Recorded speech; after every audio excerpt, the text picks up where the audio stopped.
उड़ने वाला गधा।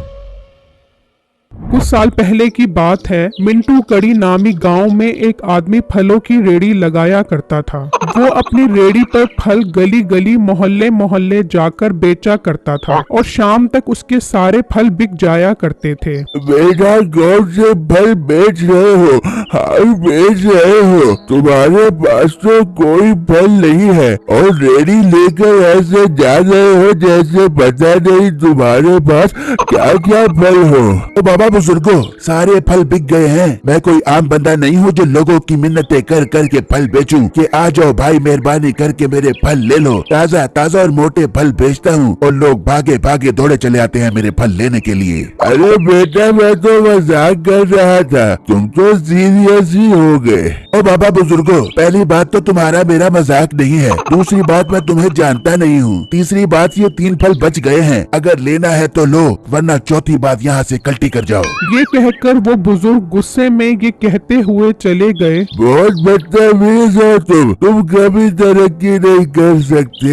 हाँ बहुत देखे तुम्हारी जैसी बद्दुआएं देने वाले। जहाँ कोई तरक्की करता बंदा देखा नहीं और उसे बद्दुआएं देना शुरू हो गए। मीठा गांव के एक किसान के फलों के बाग से फल लेकर आया करता था। उस किसान ने अपने बाग में तरह तरह के फल लगाए हुए थे। एक दिन मीठा फल लेने उसके बाग में आता है तो उस वक्त वो किसान बहुत उदास बैठा होता है। अरे शमशेर भाई खैर तो है, इस तरह उदास क्यों बैठे हो आप? अरे बेटे भाई क्या बताऊँ यार, नया साल शुरू होने वाला है और काम में काफी मंदी चल रही है यार। पर भाई साहब मैं तो आपसे धड़ाधड़ फल खरीदता हूँ, फिर मंदी कैसी चल रही है? अरे नहीं यार, फल भी अच्छा बिक रहा है, मुनाफा भी अच्छा हो रहा है, पर अब मुझसे ये काम नहीं होता। काम में मजा नहीं, क्यों दिल नहीं रखता यार।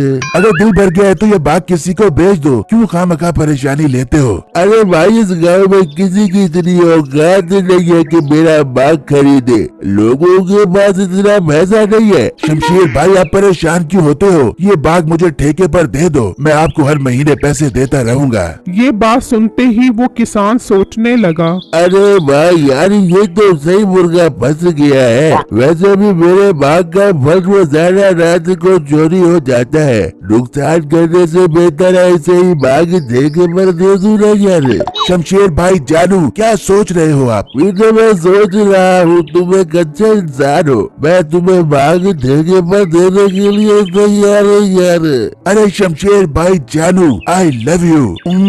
आपने तो दिल ही खुश कर दिया। हाँ हाँ ठीक है, तुम कल 1 लाख रुपए का इंतजाम करके आ जाओ और बाग ले लो। ये बात सुनकर मीठा खुशी खुशी वहाँ से चल पड़ता है। शाम में जब किसान घर पहुँचता है तो अपनी बीवी को सारी बातें बताता है। क्या आपने बाग बेच दिया? इतनी अच्छी कमाई का जरिया है वो हमारा। ओ बेगम तू पागल मत बन, पता नहीं कौन रात को हमारे बाग का फल चोरी कर लेता है। ये बाग तो अब नुकसान ही दे रहा था मुझे। तो आप चोर का पता लगाओ, बाग बेचना भी कोई मसले का हल है भला। ओ बेगम तू चुप कर रहा यार, क्यों दिमाग खराब कर रही है? जो हो गया है क्या हो गया है। वहाँ मीठा जब खुशी खुशी घर पहुँचता है तो उसकी बीवी उसे देखकर कहती है, अरे मीठे मेरी जान के टोटे खैर तो आज इतना खुश नजर आ रहा है। हाँ बेगम बात ही खुश होने वाली है, दिल तो कर रहा है आज लुटियाँ डालूं। मिठे क्यों तड़पा रहे? जल्दी से बता ना, तड़प तड़प के मेरी जान ना निकल जाए। जल्दी से बता दे ना क्या खुशखबरी है। फिर मीठा अपनी बेगम को सारी बातें बताता है।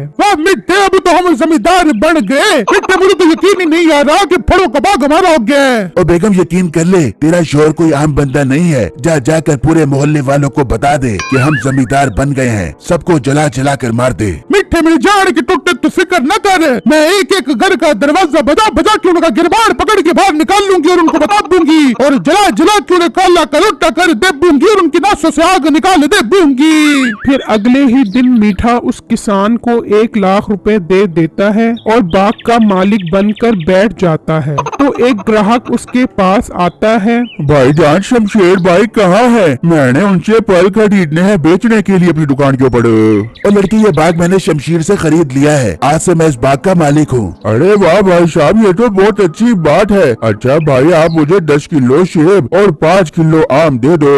फिर मीठा बिट्टू को फलों की डबल कीमत बताता है। बिट्टू रेट सुनकर बहुत हैरान होता है। अरे भाई साहब शमशेर भाई तो इतने महंगे फल नहीं देते थे मुझे, आप तो बहुत महंगे फल दे रहे हो। फल इसी कीमत पर मिलेंगे, अगर लेना है तो लो, वरना यहाँ से 9 तो 11 हो जाओ। अब इस बाग के अलावा लोगों के पास फल खरीदने की कोई और जगह नहीं थी, इसलिए बिट्टू को मजबूरन उससे ही महंगी कीमत पर फल खरीदने पड़े। क्या मजेदार कमाई है, जिस कीमत पर भी लोगों को बेचूं मुझी से खरीदेंगे। फिर रात होती है तो मीठा अपने ही बाग में चारपाई डाल के सो जाता है, तो उसकी आंख किसी की हिलजुल की वजह से खुलती है। मीठा परेशान होकर उठ जाता है। कौन है वहाँ पर, कौन है वहाँ पर बताओ। मीठा इधर उधर देखता है लेकिन कोई नजर नहीं आता, तो वो एक दरख्त के पीछे छुप जाता है। तो कुछ देर बाद एक परों वाला गधा उसके बाग में उतरता है और वहाँ मौजूद सेब खाने लग जाता है। परों वाला गधा, अच्छा तो ये गधा इस बाग का फल खाता है रात को आकर, मगर ये गधा आता कहाँ से है, मुझे इस बात का पता लगाना पड़ेगा।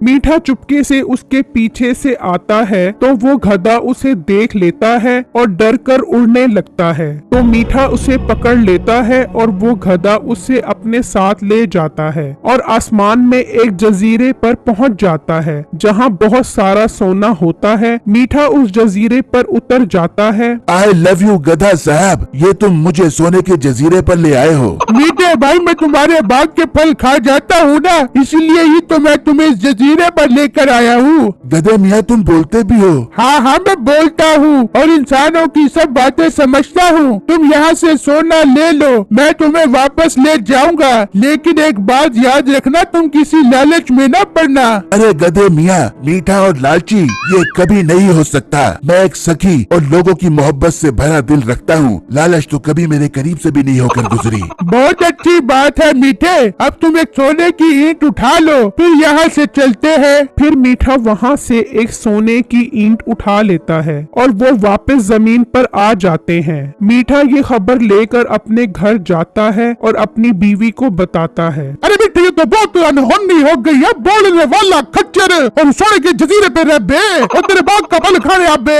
हाँ बेगम, तभी तो वो मुझे अपने साथ सोने के जजीरे पर लेकर गया था। मीठे मेरी जान के टोटे, अब हम दोनों बड़ी बड़ी बोरियां लेके उसके साथ जा बेंगे और बहुत सारा सोना लेके आ बेंगे। ठीक है बेगम, तू बड़ी बड़ी बोरियां तैयार कर। फिर अगले दिन मीठा वो सोने की ईंट बेचकर एक गाड़ी खरीद लेता है। तो उस किसान की नजर उस पर पड़ जाती है।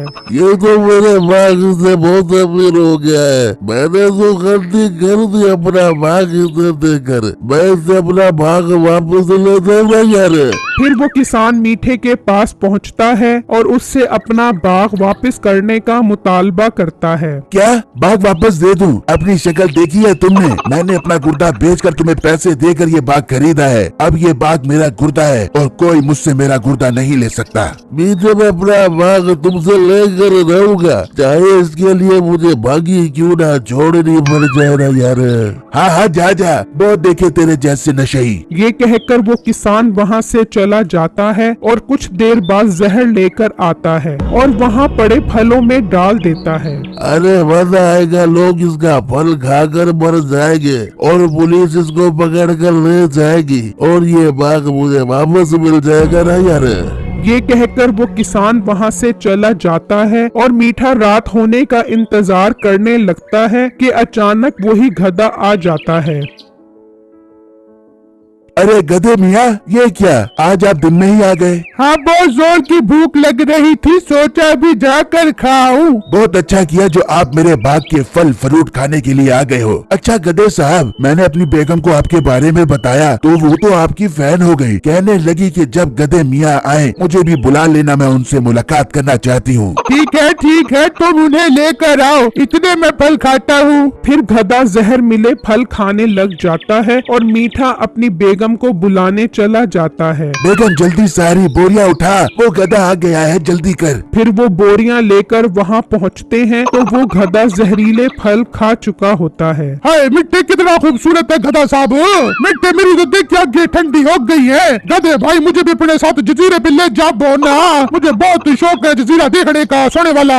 अच्छा अच्छा मेरे साथ में तो चलो मेरे साथ। फिर वो गधे की टांग पकड़कर ऊपर जजीरे में आ जाते हैं तो नसीबो ये मंजर देखकर बहुत हैरान होती है। मिट्टी में तो बहुत सारा सोना है, मिट्टी में तो सारा सोना समेट के लेके जा दूंगी। हाय ये मुझे क्या हो गया, मेरा दिल क्यों बंद हो रहा है। ये कहकर वो गधा नीचे गिरकर मर जाता है। चल मिट्टी जान छूट गई इस गधे से, मैं सारा सोना समेट के आती हूँ। ओ बेगम तू इस सोने का क्या करेगी, अब ये सोना हमारे किस काम का, हम नीचे नहीं जा सकते, ये गधा तो मर गया है। हाय मिट्टी मैंने तो ये सोचा ही नहीं। हाय मिट्टी अब तो हम मर गए, हम नीचे कैसे जा पाएंगे। हाय मैं मर गई। किसी ने सच ही कहा है, लालच का अंजाम बुरा ही होता है। मेरी वीडियो को लाइक और मेरे चैनल को सब्सक्राइब कीजिएगा और मुझे कमेंट बॉक्स में जरूर बताइएगा कि आपको मेरी स्टोरी कैसी लगी। शुक्रिया।